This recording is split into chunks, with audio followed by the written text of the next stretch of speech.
심우정 검찰총장과 김주현 전 민정수석이 검찰의 명태균 의혹 수사가 본격화하던 지난해 10월 비화폰으로 두 차례 통화한 사실이 확인됐습니다. 관련해 윤석열 정부 이전 검찰총장으로 일했던 한 법조인은 검찰총장 업무를 하면서 내 개인 휴대전화를 썼을 뿐 비화폰을 지급받은 적은 없다고 말했습니다. 그러면서 또 한 전직 고검장은 두 사람의 비화폰 통화가 외부에서 오해할 수 있는 소지를 제공한 것이라 그 자체로 부적절한 측면이 있다며 통화 시간이 짧지 않아 단순 안부보다는 현안에 대한 이야기를 나눴을 가능성이 커 보인다. 만약 구체적인 사건과 관련한 대화를 나눴다면 큰 문제가 될 수 있다라고 말했습니다. 심우정, 이거 감옥에 갈 건인데요. 해당 건 매우 파장이 커질 것 같은데 제대로 이 건 지켜보고 다시 보고 드리겠습니다. 그리고 오늘 중요한 것은 이 대통령의 첫 외교 일정인데 관련해 주말 화제가 된 분석 보시고 이어가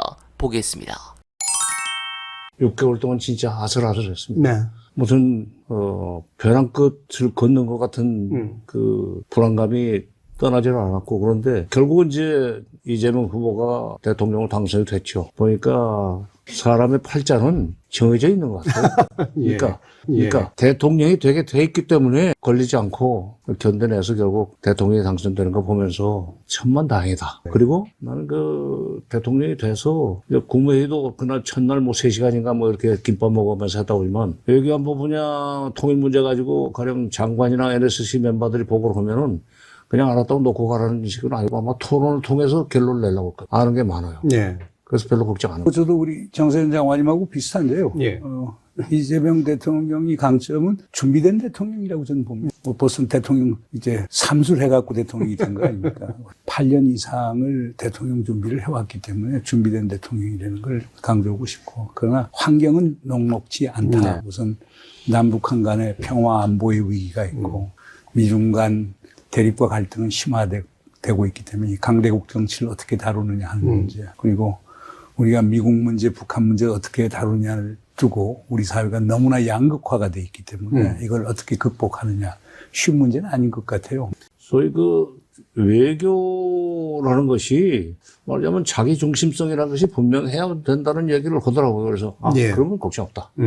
왜냐하면 윤석열 정부, 윤석열 전 대통령처럼 일종의 가치 외교라는 말을 쓰거나 아니면 한미동맹을 계속 강조하거나 하면서 대미 편향적 외교를 하면 그다음부터 외교의 세계에서 또는 대외 관계에서 선택의 폭이 그만큼 줄어듭니다. 예. 자기 중심성이, 자국 중심성이 분명히 쓰면은 이때는 미국을 활용하고 이때는 중국도 활용하고 러시아까지도 끌어들여서 북한을 또 대화와 그 협력의 남북 대화와 협력의 방향으로 끌어들이는데 그들을 활용할 수 있는 여지가 있는데 한쪽으로 치우치는 외교 철학을 가지고 있으면 그건 못해요. 얼마든지 피해 나가고 뚫고 나가고 할 수 있는 그런 이 능력을 가지고 있어요. 걱정 안 합니다. 네, 공감합니다. 이렇게 이 대통령은 민생을 챙기고 외교를 통해 국익을 지키신다면 민주당은 빨리 적폐들을 때려잡아야 합니다. 조지기로 맘먹었으면 그냥 조져야 됩니다. 국민들이 과연 언제까지 민주당의 180석을 몰아주고 그럴까요? 애초에